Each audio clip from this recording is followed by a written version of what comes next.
Bonjour à tous, heureux de vous retrouver dans ce point bref de l'actualité. Ouvrant ce point d'information par l'actualité économique, le gouvernement des États-Unis d'Amérique octroie une somme de 2 millions de dollars, soit 1,3 milliard de francs CFA à la Côte d'Ivoire. Ce financement vise à soutenir l'amélioration du système judiciaire ivoirien et à contribuer à sa modernisation effective. La mise en œuvre de cette initiative sera exécutée par le PNUD en Côte d'Ivoire.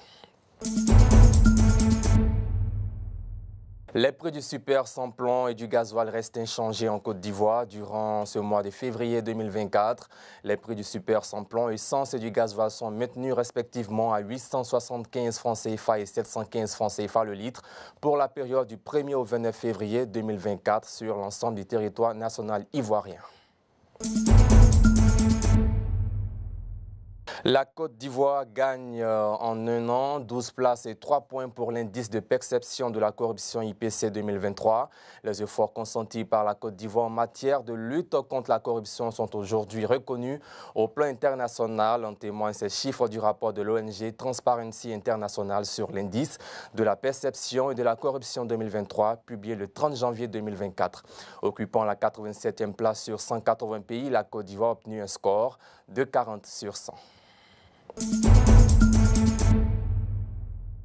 Et puis transport, le ministre des Transports, Amadou Koné, est satisfait de l'état d'avancement des travaux de la ligne 1 du métro d'Abidjan. Amadou Koné l'a affirmé hier jeudi au terme d'une visite de la section nord de la ligne 1 du métro d'Abidjan qui s'étend de la commune d'Anyama à la gare lagunaire de Sitaraï au plateau. Faut-il le rappeler, le métro d'Abidjan, avec une longueur de 37 km de tracé entre Anyama et l'aéroport international Félix Houphouët-Boigny de Port-Bouët, va assurer le déplacement quotidien de plus de 500 000 passagers.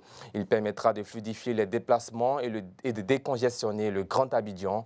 Sa livraison est prévue en 2027.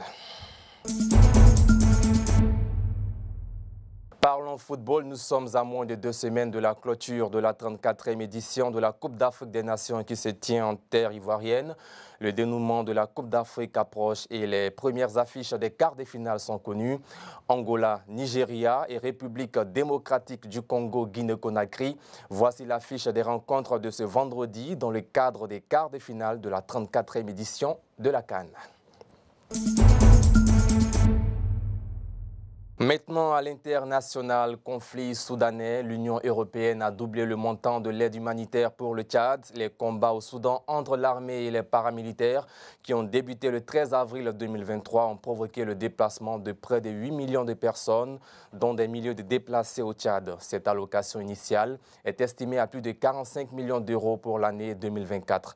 Ce nouveau financement vient répondre aux différents besoins humanitaires.